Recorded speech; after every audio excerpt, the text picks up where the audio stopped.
And welcome to Inky Fingers TV. Today I'm going to be showing you something real basic, real fun, and real useful. It's how to cover chipboard.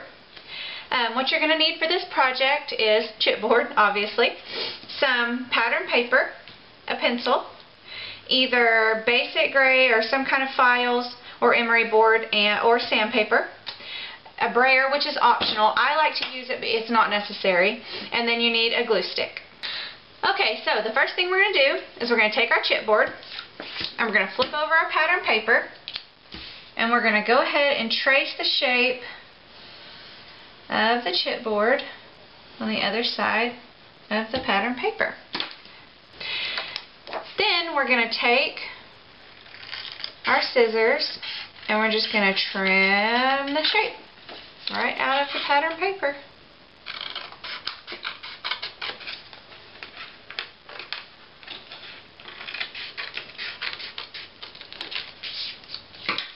I'm going to make sure that it fits right over that. Sure does. Then I'm going to take my glue stick and I'm just going to cover my chipboard with glue. You can use liquid adhesive if you want. I prefer not to because it's messy. I like the glue stick better.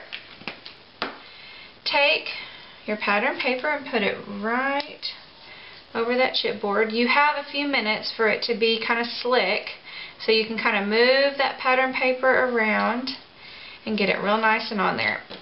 And where the brayer comes in is I just take it and I just give it a good once over, just so that it's perfectly flat.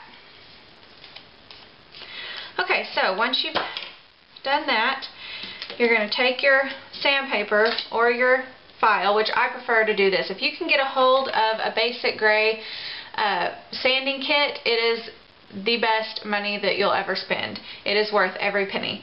But if you just have sandpaper around the house, it's perfectly fine. You can get it at Walmart, hardware store, whatever. So you'll just take your sandpaper, or I'm going to use the emery board, and you use the sandpaper the same way as I'm going to use the emery board. And you just go over the edges, and I go from top to bottom, like that. Because what that's going to do is you're going to sand that paper off, but it's going to go right into that cardstock and you're going to have a real smooth line. And you just go all around it.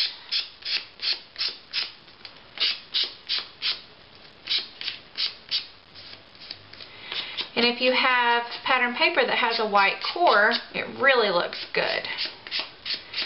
If I were to have a letter or a shape that has shape to it, the files really come in handy, because where you have those grooves, you can go in with the files and really get in there and make it look perfect and professional. So, that's all there is to it. Covering chipboard. Pretty easy, right? Think about all that chipboard and pattern paper you have and all of the embellishments that you can make.